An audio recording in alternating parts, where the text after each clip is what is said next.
Salut à tous! Aujourd'hui, on va s'intéresser à un certain Bill Ryan, qui est considéré par beaucoup comme un lanceur d'alerte. Celui-ci a vraiment commencé à se faire connaître dans la, entre guillemets, complosphère en 2010. Dans une vidéo d'1 heure, dont on peut facilement vérifier qu'elle a été postée sur Internet à partir de 2010, celui-ci expose les plans d'une élite mondialiste, plans qui lui auraient été révélés par un insider, quelqu'un qui aurait assisté par erreur à une réunion de haut grade de la franc-maçonnerie anglo-saxonne. Alors même si certaines parties de cette vidéo sont peut-être à prendre avec des pincettes, il n'en reste pas moins que certains aspects de ce plan sont visiblement à l'œuvre aujourd'hui. This is Bill Ryan from Project Camelot and Project Avalon, and the date is the 16th of February 2010. It starts with Israel attacking Iran. Now, this hasn't happened yet.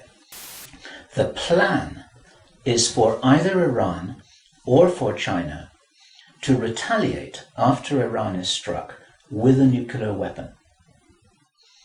At that point, there will be a limited nuclear exchange in the Middle East, followed by a ceasefire.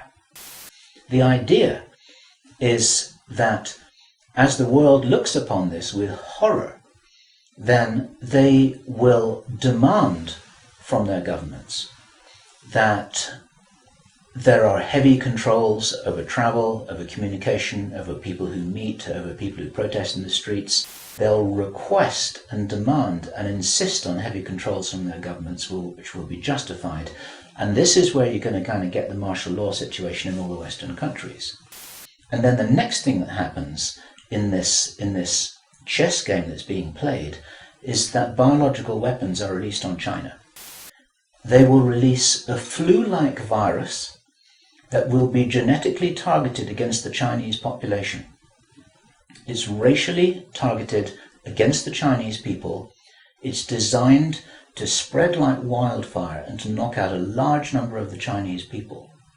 And these people in this meeting were laughing about this. They said, China will catch a cold. Those were their words. China will catch a cold. And after that, then what effectively will be a kind of plague will actually spread right across the world to the West as well. At this point, I asked him, is this just about population reduction? He said, absolutely, it's about population reduction. So I said, well, in this meeting, did they mention any figures? And he said, yes, they did, 50%. Half the world's population.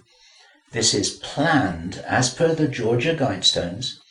For those of you who don't know what the Georgia Guidestones are, it's a stone monument in Georgia in America that was erected anonymously a number of years ago. It's in 8 languages, and it's like an Illuminati manifesto for a new world, as it were. And just hold that thought about this being a manifesto for a new world. This is an important concept here in what I'm presenting. One of the key parts of this manifesto for this new world is that there should be a population of 500 million people. That's pretty much 95% of people who would no longer be on this planet. And 50% is a step towards that. And there's a reason why they're doing all of this. There's a reason why they're in a hurry. This project has got a name. And I said, well, what is this name? He said, it is called the Anglo-Saxonne Mission. So the sequence is as follows. The plan sequence is as follows. Israel attacks Iran, then there's a ceasefire. Then China is attacked by a biological weapon. It's a flu-like disease that spreads like wildfire. This goes all over the world, and then they have a major Third World War. They believe that there is going to be what he called a geophysical event, a major geophysical event. And many of you watching this will know that this isn't a completely crazy idea. There have been trillions of dollars that have been spent on deep underground bases for some reason which we don't know why it is.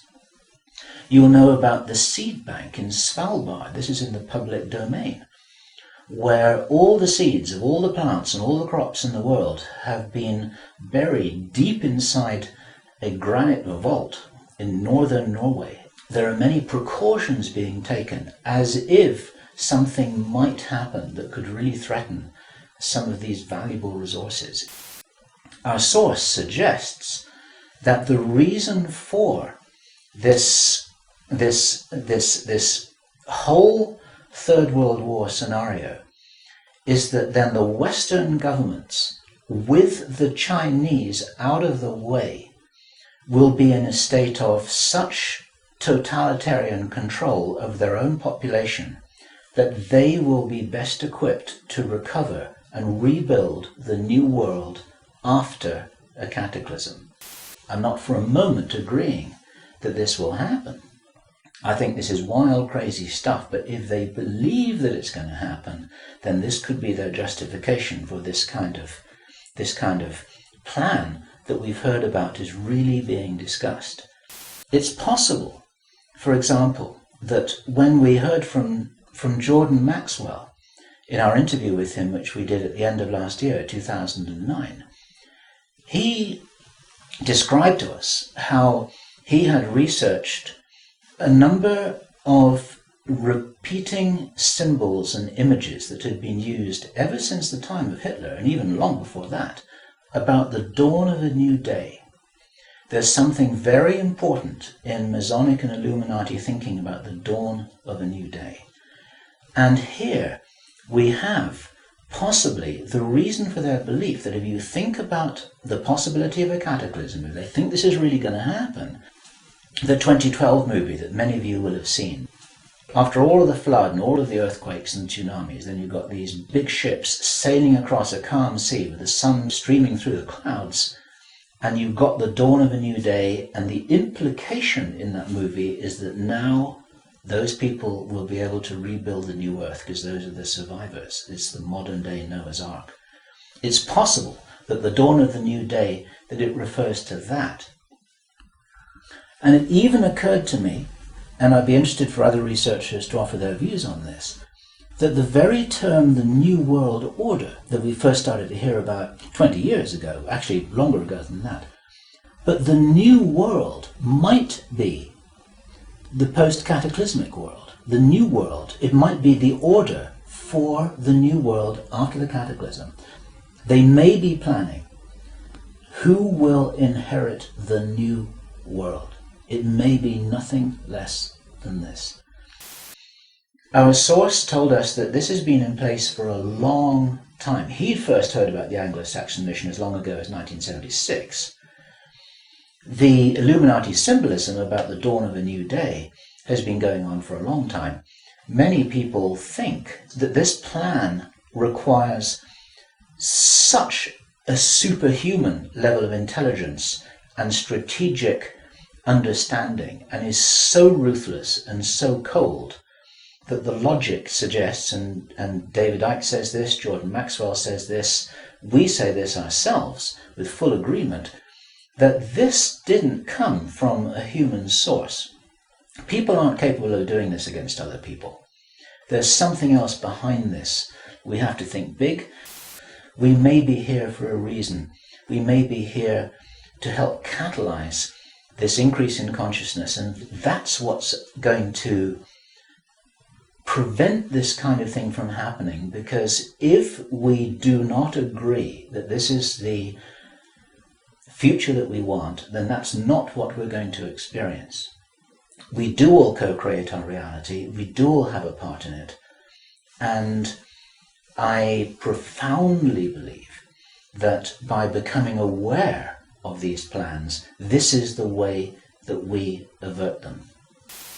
And the purpose of the prophet giving this prophetic warning is not to warn people that it will happen, but to say, listen, you got to change something here. You got to change the way you're doing things. You got to change the way that you're being. You got to change the way you're interacting with each other. You got to change your whole attitude. Whatever it is that you change, then the purpose of the change is so that this prophesied event doesn't happen. And so what we have here is we have a kind of prophecy. It's not a prediction. Pour finir, n'oubliez pas de liker, commenter, partager cette vidéo, de vous abonner à ma chaîne, de me soutenir financièrement sur mon compte Tipeee ou sur mon compte PayPal. Je vous ai mis les liens dans la description. Et sur ce, je vous souhaite une bonne journée.